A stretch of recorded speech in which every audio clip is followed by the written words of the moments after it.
Hello everyone, welcome back to the course of core Java. तो आज के इस लेक्चर के अंदर हम लोग बात करने वाले हैं कि चेक्ड एक्सेप्शन और अनचेक्ड एक्सेप्शन के दरमियान में क्या डिफरेंस होता है। वो चीज़ आप समझने वाले हैं हम। प्रीवियस लेक्चर के अंदर हमने ऑलरेडी समझ लिया था कि हमारे पास जो एरर्स होते हैं और जो हमारे पास एक्सेप्शंस होती हैं, इनके दरमियान में डिफरेंस क्या होता है और इनकी हायरार्की भी मैंने आपको बताई थी कि क्या क्या होती है। कौन सी चीज़ें एरर्स के अंदर आती हैं और कौन सी चीज़ें एक्सेप्शन के अंदर आती हैं। उसके अलावा हमने एरर की टाइप्स देखी थी, कितने किस्म की होती हैं। उसके अलावा हमने एक्सेप्शन की भी टाइप्स देखी थी, हमारे पास कितने किस्म की होती हैं। उसके अंदर हमने देखा था कि हमारे पास 2 टाइप की होती हैं, यूज़र डिफाइंड भी होती हैं और हमारे पास एक और जो एक्सेप्शन होती है, वो प्री डिफाइंड होती हैं, जो कि सन माइक्रो सिस्टम ने हमें प्रोवाइड कर रखी हैं। तो ये चीज़ हमने समझ ली थी। तो आज जो हम डिस्कशन अपनी स्टार्ट करने जा रहे हैं, वो होने वाली है चेक्ड एक्सेप्शन क्या होती हैं और अनचेक्ड एक्सेप्शन क्या होती हैं, ये चीज़ देखने वाले हैं। ये चीज़ इंटरव्यू के लिहाज से बहुत ज़्यादा इंपॉर्टेंट होती है, क्योंकि ये चीज़ पूछी जाती है कि कौन सी चीज़ें चेक्ड एक्सेप्शन के अंदर आती हैं और कौन सी चीज़ें अनचेक्ड एक्सेप्शन के अंदर आती हैं। अब बहुत से लोग ये कहते हैं कि चेक्ड एक्सेप्शन वो एक्सेप्शंस होती हैं जो कि कंपाइल टाइम पे आती हैं, और जो अनचेक्ड एक्सेप्शन होती है वो रन टाइम पे आती है। ये स्टेटमेंट टोटली 100% रॉन्ग है। ये चीज़ इस तरह से नहीं होती। अब यहाँ पे देखो, जो पॉइंट मैं बताऊंगा नोट कर लेना। वही इंटरव्यू के लिहाज से बहुत ज़्यादा इंपॉर्टेंट होता है, और जितने भी डाउट होंगे इसके लिहाज से वो क्लियर हो जाएंगे। तो पॉइंट नंबर वन जो हमारे पास होता है, चेक्ड एक्सेप्शन वो एक्सेप्शंस होती हैं जिनको कंपाइलर चेक कर सकता है, वो चेक्ड एक्सेप्शंस होती हैं। चेक्ड एक्सेप्शन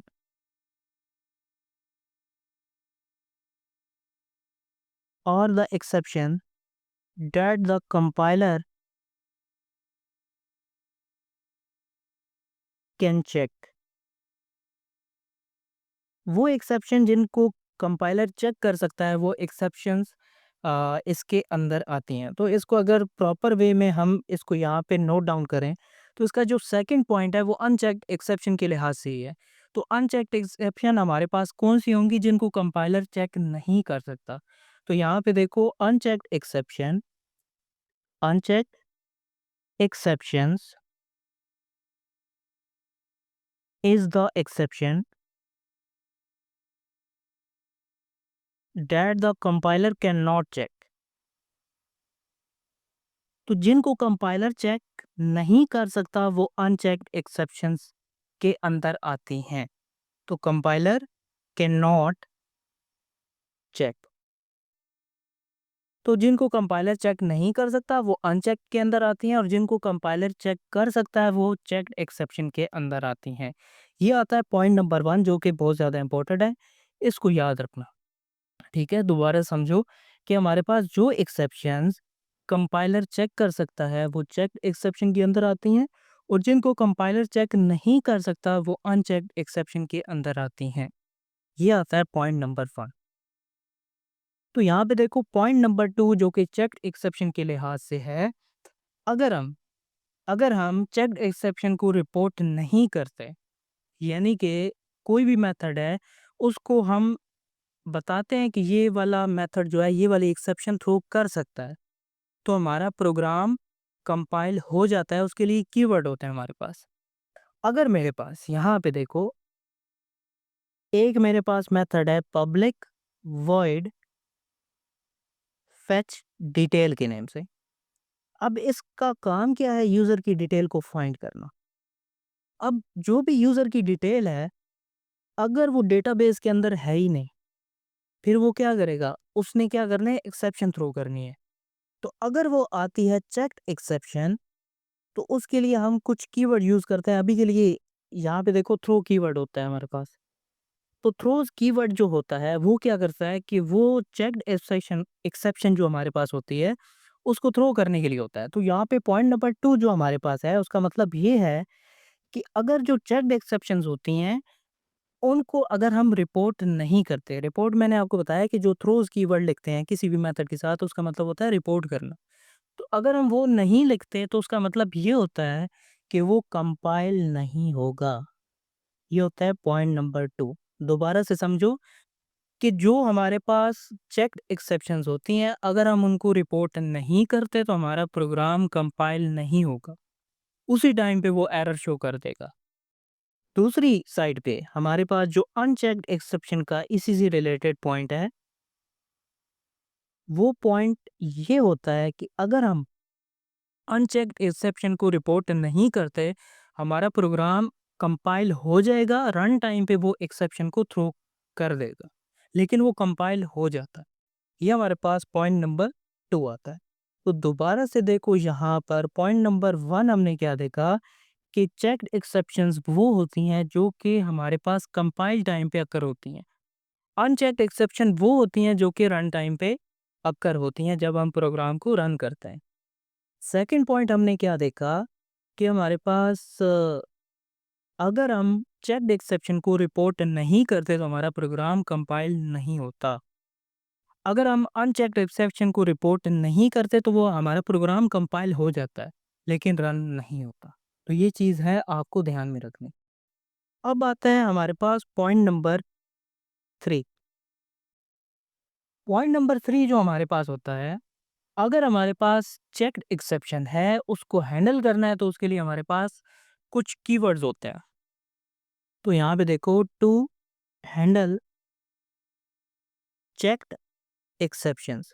तो चेक्ड एक्सेप्शन जो हमारे पास है, उसको हैंडल करने के लिए कुछ कीवर्ड्स हमें प्रोग्रामिंग लैंग्वेज के अंदर मोस्टली ये होते हैं, हर प्रोग्रामिंग लैंग्वेज के अंदर। इसी तरह जावा के अंदर भी हैं। जिस तरह के हमारे पास है जी थ्रोज कीवर्ड, उसके अलावा है हमारे पास ट्राई एंड कैच कीवर्ड। तो ये हमारे पास कीवर्ड्स होते हैं जिनका यूज़ करके मैं चेक्ड एक्सेप्शन को हैंडल कर सकता हूँ। इसी तरह अगर मैं करना चाहता हूँ अनचेक्ड एक्सेप्शन को हैंडल, तो उसमें कंपल्सरी नहीं होता कि अगर मैं ट्राई कैच का यूज़ करूँ और ये चीज़, क्योंकि मैंने आपको बताया कि चेक्ड एक्सेप्शन जो होती हैं वो कंपाइल टाइम पे आती हैं। अगर मैंने इसका यूज़ नहीं किया तो वो रन टाइम पे आएगी, हमारा प्रोग्राम कंपाइल हो जाता है। तो ये इस केस में कंपल्सरी नहीं होता कि मैं इनका यूज़ करूँ। तो ये आता है हमारे पास पॉइंट नंबर 3। आगे चलते हैं और कुछ और पॉइंट्स हैं जो कि हमें ध्यान में रखने हैं। अब यहाँ पे देखो, जो पॉइंट नंबर 4 है, पॉइंट नंबर 4 क्या कहता है कि जो हमारे पास हर एक क्लास की एक पेरेंट क्लास होती है। जिस तरह कि हमने जावा के अंदर देखा था, object is a parent class of all the classes in Java. इसी तरह हमने एक्सेप्शन की एक क्लास देखी थी कि एक क्लास होती है throwable. Throwable is a parent class of all the exception classes in Java. इसी तरह जो हमारे पास चेक्ड एक्सेप्शंस होती हैं, चेक्ड एक्सेप्शंस, इसकी जो पेरेंट क्लास होती है वो हमारे पास होती है जी एक्सेप्शंस। एक्सेप्शन, तो exception is a parent class of checked exception. तो ये चीज़ एक 4 पॉइंट है जो कि आपको ध्यान में रखना है कि हमारे पास 2 एक्सेप्शंस हैं, चेक्ड और अनचेक्ड। चेक्ड की जो पेरेंट क्लास होती है वो एक्सेप्शन क्लास होती है, जो कि चेक्ड की एक पेरेंट क्लास होती है। तो अनचेक्ड की भी एक पेरेंट क्लास होती है, वो कौन-सी होती है? तो वो देखो, ये है चेक्ड की, और हम देखते हैं कि अनचेक्ड की हमारे पास कौन-सी होती है। तो अनचेक्ड की देखो, यहाँ पे एक और क्लास होती है रन टाइम एक्सेप्शन। तो रन टाइम एक्सेप्शन हमारे पास एक पेरेंट क्लास होती है जो कि सबकी पेरेंट होती है। अनचेक्ड एक्सेप्शन जो हमारे पास होती हैं, उसकी पेरेंट क्लास होती है। तो इस पॉइंट के अंदर हमने क्या देखा, फोर्थ पॉइंट के अंदर, कि हमारे पास जो एक्सेप्शंस हैं चेक्ड और अनचेक्ड, इन दोनों की एक पेरेंट क्लास होती है। वो पेरेंट क्लास कौन सी है? चेक्ड की जो हमारे पास होती है वो एक्सेप्शंस है, और अनचेक्ड की क्या है? रन टाइम एक्सेप्शन जो हमारे पास होती है, वो इसकी पेरेंट क्लास होती है। यहाँ पे एक चीज़ आप ध्यान में रखना, यहाँ पे नोट में लिख लो कि जितनी भी एक्सेप्शन हमारे पास अक्कर होती हैं वो हमेशा रन टाइम पे आती हैं, कंपाइल टाइम पे कोई भी एक्सेप्शन नहीं आती। बहुत से लोग ये कहते हैं कि कंपाइल टाइम एक्सेप्शन आ गई या फिर कंपाइल टाइम पे कोई एक्सेप्शन आ गई। ये चीज़ गलत होती है। कोई भी एक्सेप्शन जो हमारे पास होती है वो हमेशा रन टाइम पे आती है, कंपाइल टाइम पे कोई भी एक्सेप्शन नहीं आती। तो यहाँ पे लिख लो, exceptions are always occur at run time. तो रन टाइम पे हमारे पास एक्सेप्शन अकर होती है। No exception occur at compile time. तो कंपाइल टाइम पे कोई भी एक्सेप्शन नहीं आती। ये भी इंटरव्यू के लिहाज से बहुत ज़्यादा इम्पोर्टेंट होता है कि कंपाइल टाइम पे एक्सेप्शन आती है या नहीं आती, और अगर एक्सेप्शन आती है तो वो किस टाइम पे आती है, कंपाइल टाइम पे, रन टाइम पे। तो ये चीज़ें हैं जो कि आपको ध्यान में रखना है। अब हम यहाँ पे इम्पोर्टेंट चीज़ देखने वाले हैं कि वर्किंग इसकी किस तरह से होती है। वर्किंग एक्सेप्शन की जो वर्किंग होती है बैक एंड पे, वो बहुत ज़्यादा इंटरेस्टिंग होती है। इंटरेस्टिंग किस तरह से होती है, यहाँ पे देखना। अगर मेरे पास अगर मेरे पास एक मेथड है पब्लिक वॉइड शो के नेम से, और ये किसी और क्लास के अंदर मौजूद है, या फिर इसी के अंदर हम रख देते हैं। ये हमारे पास आ जाता है जी public static and void main string argument. ये हमारे पास एक मेथड आ जाता है, और इसके अंदर मैं क्या करता हूँ कि इसके अंदर कोई प्रॉब्लम आ जाती है, मतलब लाइक अगर मैं कर देता हूँ इस तरह, int a is equal to 100 and b is equal to 0 and c variable भी हमने बना दिया। अब मैं क्या करता हूँ, c की वैल्यू जो है a डिवाइडेड बाय b मैंने कर दिया। अब यहाँ पे प्रॉब्लम है, यहाँ पे एक्सेप्शन आनी चाहिए जो कि अर्थमेटिक एक्सेप्शन है, क्योंकि मैं ऊपर a की वैल्यू क्या है 100, b की वैल्यू है हमारे पास 0, क्योंकि मैं 0 से डिवाइड कर रहा हूँ। ये चीज़ गलत है मैथमेटिकली, लेकिन मैं यहाँ पे परफॉर्म कर रहा हूँ। अब यहाँ पे जो एक्सेप्शन आती है वो आती है जी अर्थमेटिक एक्सेप्शन। Arithmetic exception. अब इस चीज़ को हैंडल करने के लिए क्या होगा, अगर मैं इसको हैंडल करता हूँ तो वो किस तरह से करूँगा। मैंने आपको बताया है कि ये कंपाइल टाइम एक्सेप्शन है, इसको मैं ट्राई कैसे यूज़ कर सकता हूँ, लेकिन अगर मैं ना करूँ तो फिर क्या होगा। फिर एक इंटरेस्टिंग वर्किंग आती है बैक एंड पे, वो किस तरह से होती है। Step number one. Step number one में क्या होता है यहाँ पर, स्टेप नंबर वन के अंदर ये होता है कि अगर कोई कॉलर मेथड के अंदर, अगर जो हमारे पास मेथड है जिसके अंदर एक्सेप्शन आ रही है, वो पहले चेक करता है कि इसने एक्सेप्शन को हैंडल किया या नहीं किया। ये स्टेप नंबर वन होता है। अगर उसने हैंडल नहीं किया, अगर उसने हैंडल कर दिया फिर तो ठीक है। अगर उसने हैंडल नहीं किया तो फिर वो जाता है कॉलर मेथड के पास। कॉलर, कॉल किसने किया यहाँ पे, फॉर एग्जांपल कोई क्लास है एबीसी के नेम से, उसके अंदर ये मौजूद है मेथड, उसका हमने ऑब्जेक्ट बनाया एबीसी के नाम से, और फिर हमने क्या किया, एबीसी डॉट शो, ये मेथड हमने कॉल कर दिया। अगर जिसके अंदर एक्सेप्शन आ रही है उसने इसको हैंडल नहीं किया, तो वो जाता है कॉलर मेथड के पास और चेक करता है कि कॉलर मेथड ने वहाँ पे एक्सेप्शन को हैंडल किया या नहीं किया। अगर स्टेप नंबर 2 के अंदर कॉलर मेथड ने वहाँ पे इसको हैंडल नहीं किया, तो वो क्या करता है यहाँ पर, वो जाता है जेवीएम को बताता है कि यहाँ पे इसने एक्सेप्शन को हैंडल नहीं किया। जेवीएम क्या करता है, डिफ़ॉल्ट एक्सेप्शनल हैंडलर को बताता है कि एक्सेप्शन ऑब्जेक्ट को क्रिएट करो, और वहाँ पे उसकी जितनी भी एक्सेप्शन की क्लास नेम है, उसकी डिस्क्रिप्शन है, उसका मैसेज है, उसका स्टैक ट्रेस का मतलब ये होता है कि लोकेशन कौन-सी है उस एक्सेप्शन की, लाइन नंबर कौन-सा है। जिस तरह के हमारे पास ये लाइन नंबर 2 होता है, वैसे तो कोड के लिहाज से 2 है, लेकिन वैसे अगर देखें तो 1, 2, 3 और 4 पे ये एक्सेप्शन आ गया, तो लाइन नंबर को प्रिंट करना, तो ये सारी चीज़ें होती हैं। तो दोबारा से समझो, स्टेप नंबर 1 की में क्या होता है, कॉलर मेथड के अंदर कॉलर मेथड के अंदर नहीं, फर्स्ट मेथड में जो हमारे पास मेथड के अंदर एक्सेप्शन हो रही है, उसके अंदर वो चेक करता है कि अगर एक्सेप्शन है तो उसको हैंडल कर रहा है या नहीं कर रहा है। अगर हैंडल हो रही है फिर हमारा प्रोग्राम कंपाइल हो जाएगा, और हम खुद से जो थ्रो उसके अंदर कर रहे हैं वो हो जाएगा। अगर वो नहीं कर रहा तो स्टेप नंबर 2 के अंदर वो क्या करता है कि हमारे पास जो कॉलर मेथड है, कॉलर मेथड के अंदर वो चेक करता है कि वहाँ पे उसने एक्सेप्शन को हैंडल किया या नहीं किया। अगर हैंडल कर दिया तो ठीक है, वो एक्सेप्शन वो थ्रो कर देगा। अगर नहीं करता, तो फिर वो क्या करता है, स्टेप नंबर 3 में जेवीएम डिफ़ॉल्ट एक्सेप्शनल हैंडलर को बताता है कि ये एक्सेप्शन आ रही है, इसको हैंडल करो। वो किस तरह से करता है, डिफ़ॉल्ट एक्सेप्शनल हैंडलर से।